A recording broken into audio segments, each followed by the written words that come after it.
mindfulness uses this brain to help manage the next few. Mindfulness is meant to be how we live. Let's talk about smart longevity strategies. As a Gen X mum, founder, and podcaster, my days can be long and demanding. That's why I love learning about longevity and cellular wellness breakthroughs that work hard and smart. Time Capsule by Melrose Future Lab is the first TGA-listed all-in-one longevity supplement. It combines 12 clinically backed ingredients in one daily formula to support energy, metabolism, cognition, cardiovascular health, bone strength, and antioxidant protection. Powered by Lipisperse and Verisperse for enhanced absorption, it includes niacinamide riboside for cellular energy, resveratrol antioxidant defense, and berberine to support glucose metabolism. Plus essentials like activated B vitamins, magnesium, vitamin D3 with K2. Because real longevity is not just about one thing. It's sleep, nutrition, mindset, and yes, supplements.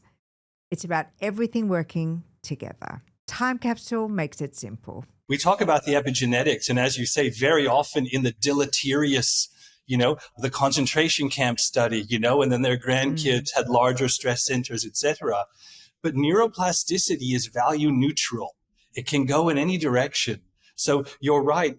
Those however many generations that is of people who had been, working on their minds and this sort of thing, I sometimes in my own language, in my own head, describe it as this sort of epigenetic tidal wave that, I showed up 2,500 years later and there's all of this good momentum. So, and to the point that in my family culture, there is this phenomena that we talk about where every generation, one or two people are born.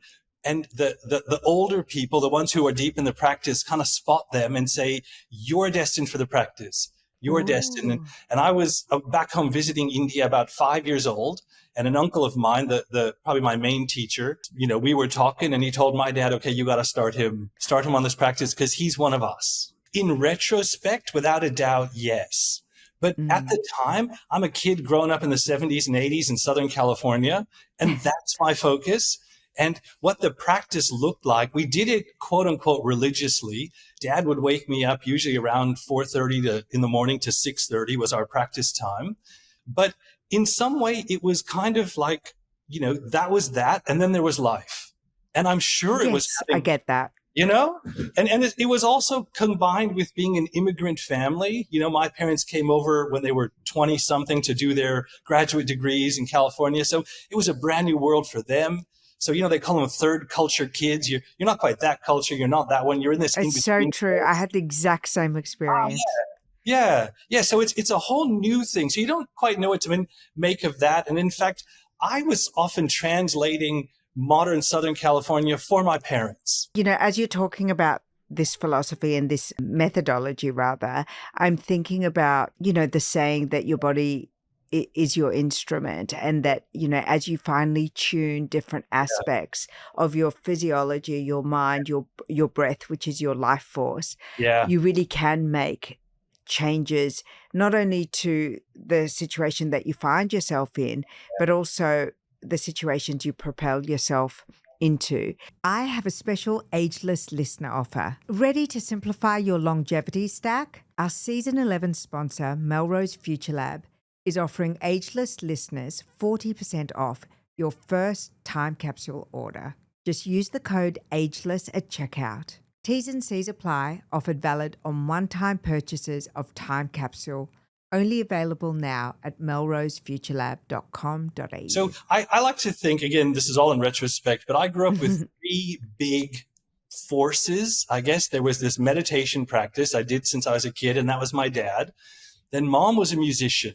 And you mentioned the opera singers, so that's sort of what took me. She was in Indian music, but nonetheless, the musicality is there in her family. And then both of them were scientists. They were both immunologists / virologists. And so those three things made a big impact on the culture at home. And scientists, as well as musicians, as well as meditators, they all share something. There's a lot of crossover between those genres. A lot of great scientists are pretty decent musicians as well. And now we have these wonderful, rich dialogues between monks and scientists, and they're getting in the fMRIs. And, I just read Harvard has an Institute for the Science of Enlightenment. So the science itself is maturing. At first we looked at things like relaxation, and then we got a little deeper into neurochemicals and whatnot. And now the scientists have coined this term called an Olympic level meditator, which is essentially people like me. You've been doing it for decades and decades. And those are the people they're studying and going, how does this brain change when we do this enough?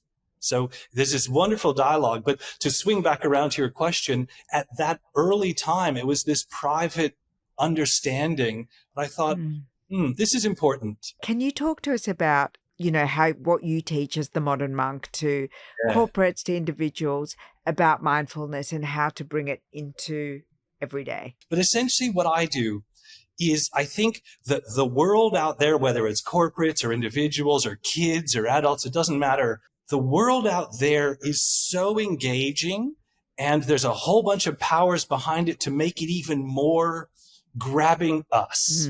It grabs us. The billboards now are all LED billboards. They're brighter than they ever were. The food is more full of things that the body wants it, So the beautiful thing about going on a retreat like that is the environment is so supportive.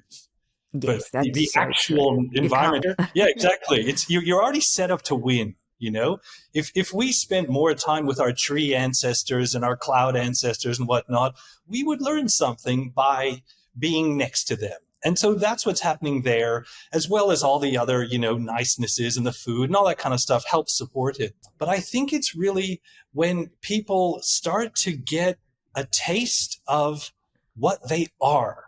That's what we've kind of left. It's just me. And yeah, there's a little bit of like, I got to do some work to reconnect with me.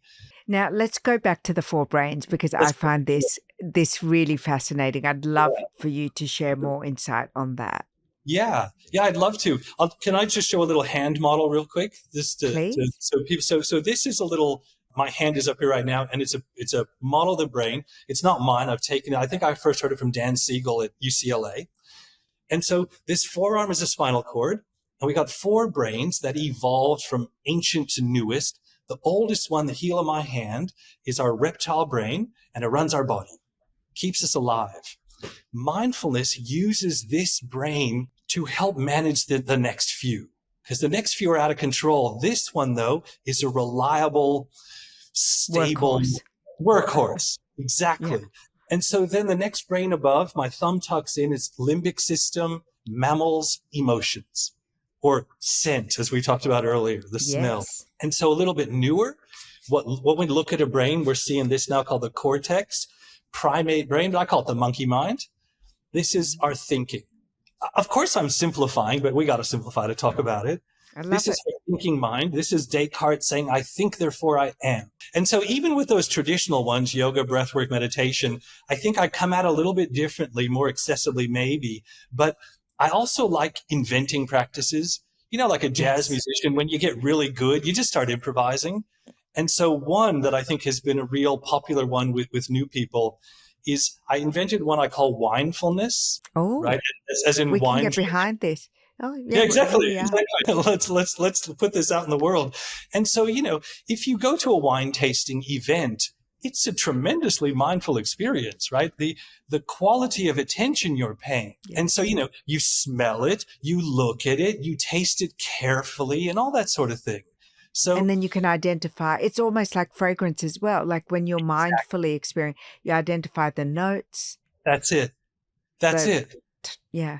That's it.